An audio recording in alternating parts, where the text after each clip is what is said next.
สาวเจ้าผู้ใส่สุดดำจังแม่นงามอายจำติดตาเห็นน้องยามใดใจอายภาวะน้องงามสง่า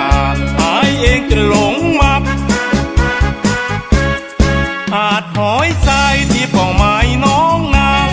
โอ้คิงบางเจ้างามน่าหักไอ้นี่คนหนึ่งอยากขอ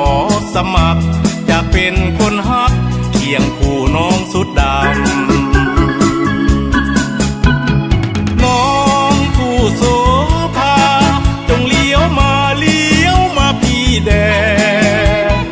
อายนี่ขอแผ่ความเมตตาจากน้องคนงามหวังว่าน้องสาวผู้ผิวขาวที่สวมใส่สุดด